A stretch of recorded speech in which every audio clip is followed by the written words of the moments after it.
Hey y'all, it's Hannah and welcome back to the Cowgirl Museum Story Time. Today we're going to be reading about Cowgirl Honoree Annie Oakley in Shooting for the Moon, The Amazing Life and Times of Annie Oakley. It's written by Stephen Krinsky and illustrated by Bernie Fuchs.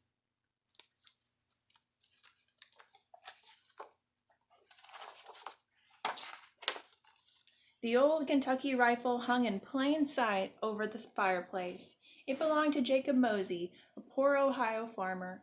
Nobody else was supposed to use the rifle, not his wife, Susan, or his 7 children, including little Phoebe Ann, who everyone called Annie. It was 1865. The Moseys lived in a 2-room cabin with a dirt floor. The children had few clothes to wear or toys to play with, but there was plenty to do.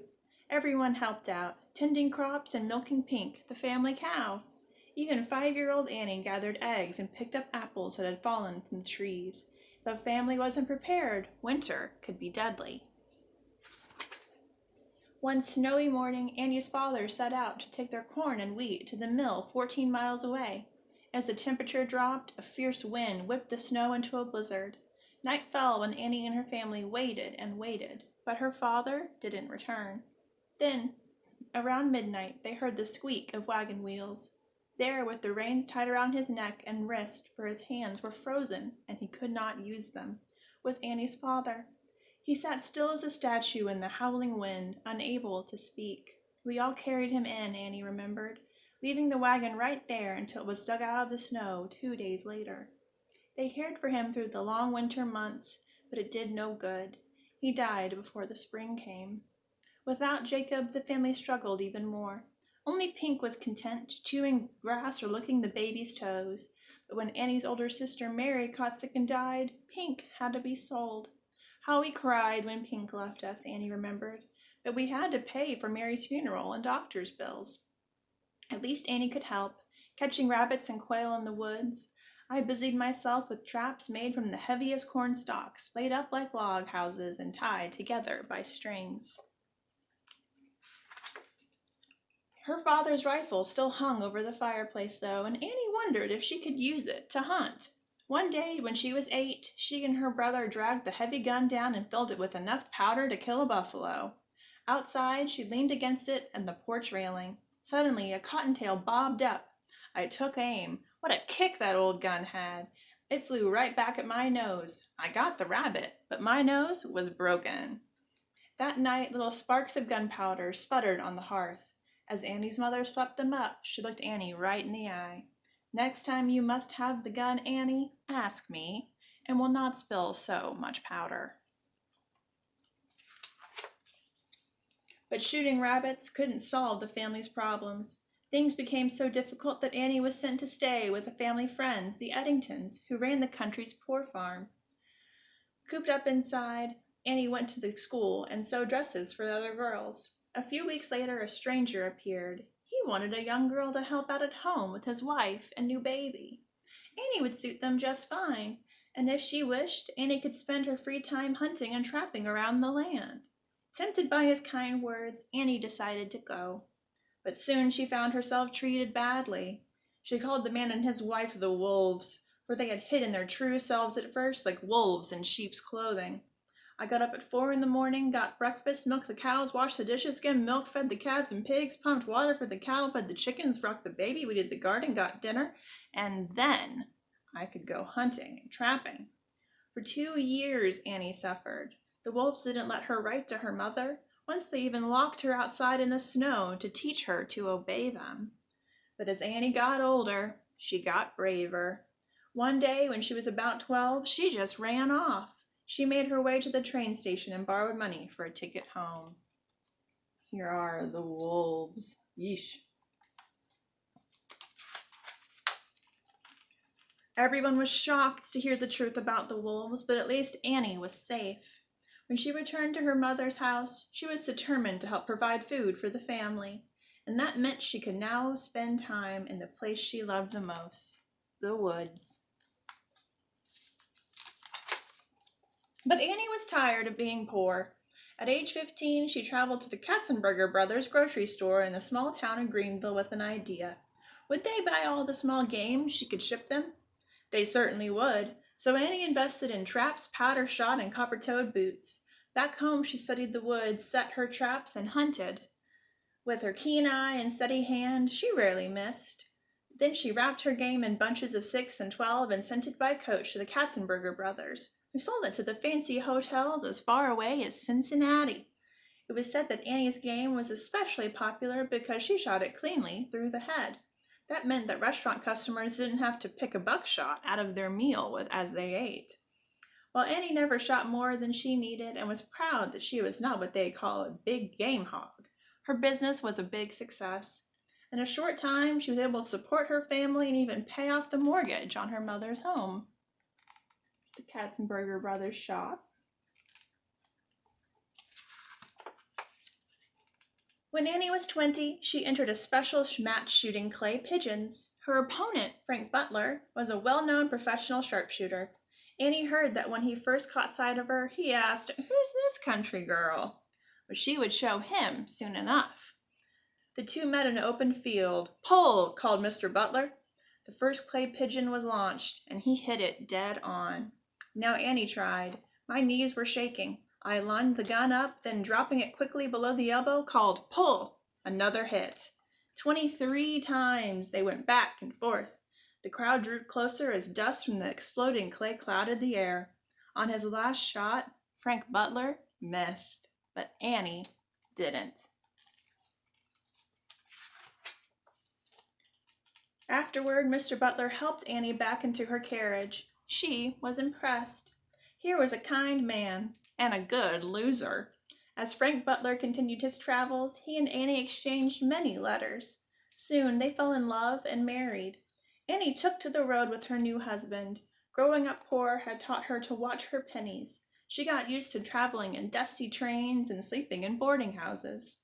At first, Annie just watched her husband perform, but one night Frank couldn't hit his targets, and he asked her to take over. Only 5 feet tall, in her long dress and starched white collar, Annie hardly looked like a sharpshooter. "I went through one miss, but scored the second shot, knocking a small cork from the bottom of a wine glass which was held upside down in Mr. Butler's hand," she said. The crowd cheered. Everyone was used to seeing women cook and sew and clean house. A woman who could shoot like Annie was a rare sight indeed. Soon Annie and Frank were performing together. Her stunts became more and more daring. In one trick, she held a mirror in one hand and shot back over her shoulder at a target. In another, she was able to snuff out the flame of a burning candle with a single bullet from her rifle. She even did a trick with her pet poodle, George, shooting an apple off his head. When the apple exploded, George always caught the largest piece in his mouth. As their fame grew, Annie picked out a stage name for herself. Perhaps she got the idea from the Cincinnati neighborhood of Oakley. Whatever its source, Annie Oakley had a nice ring to it, so Annie Oakley she became. Soon she and Frank joined a circus, performing with clowns, 2 hippos, and Emperor the giant elephant. But Annie dreamed of being more than just a supporting player. She wanted to be the star.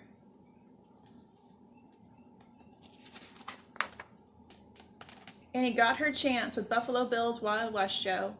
Buffalo Bill Cody was a former Pony Express rider, buffalo hunter, and Army Scout. When Annie met him, she could see he was worried that she might be too small and delicate for the job. So she made Buffalo Bill an offer. If she didn't measure up after a 3-day audition, she and Frank would pack up their bags and be gone. To build her strength, Annie practiced shooting glass balls with a shotgun. From 15 yards away, she shattered 4,707 out of 5,000 balls in one 9-hour stretch. Weeks of further practice left her ready and able. When her audition came, she passed it with flying colors. The Wild West show featured stagecoach ambushes, mock battles, and buffalo hunts. Dozens of cowboys and Indians took part, including the famous Sioux leader Sitting Bull. The chief had seen Annie perform before. He called her "my daughter, Little Sure Shot." Annie was honored. Most people were angry with Indians for fighting to defend their lands, but Annie insisted that Sitting Bull fought justly. Her people had been driven from their God-given inheritance. The hustle and bustle surrounding Annie suited her nicely. The travel and the early parades were hard, but I was happy. A crowned queen was never treated with more reverence than I was by those whole-souled Western boys. Annie was becoming famous. In interviews, she never bragged about her talent. Her guns spoke for themselves. But she never forgot her poor background. She gave away show tickets to children, especially orphans, because she knew what it was like to lose a parent herself.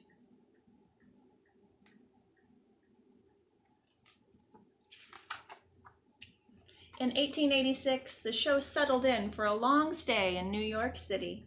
There, long lines of devoted fans, many of them poor, often waited hours for the doors of the old Madison Square Garden to open. Annie recalled that even in the freezing weather, her fans never failed to remove their hats when she passed. Annie continued to think up new tricks to delight her audiences. Charging at full speed on her horse, she slid down headfirst from her western side saddle and untied a handkerchief placed right down above her galloping horse's hoof. Then, still upside down, she scooped out more handkerchiefs and her whip from the ring and waved them at the cheering crowd. Another trick, she gracefully stood on the horse as it circled the ring. Then she raised her rifle, aimed at Frank, and shot playing cards right out of his hand. But Annie always saved her most difficult trick for last. It involved a rifle, 5 shotguns on a table, and 11 glass balls. First, Annie took the rifle and held it upside down. Across the way, Frank was ready. At Annie's single, he tossed up a ball. Bang! Annie shattered it with a single shot. Then Frank drew 2 more balls. Annie raced for one of the shotguns and bang! The balls exploded. With the clock ticking, Annie grabbed up another shotgun. Frank threw more balls. Bang! Annie hit those 2. She snatched up another gun and bang! Another. Until within 10 short seconds, using 6 different guns, Annie had hit her mark 11 times. Then, with clouds of smoke still mingling with the shattered glass, Annie put down her last shotgun, ran across the arena, threw a kiss to the awestruck crowd, and disappeared from view as her fans exploded to wild cheers and loud applause. On her best days, Annie said, she drew a streak of greased lightning as she hit her targets. But even on those few occasions when she missed, she never lost her confidence. She had been shooting for the moon, for success and respect her whole life, and now she had it at last. Aim at a high mark and you will hit it was Annie's motto. No, not the first time, not the second, and maybe not the third, but keep on aiming and keep on shooting. Finally, you'll hit the bullseye of success, for only practice will make you perfect. Thank you so much for joining me today. I hope you liked the story. If you did, give it a like and share it on social media, and I hope to see you all again soon for another story time.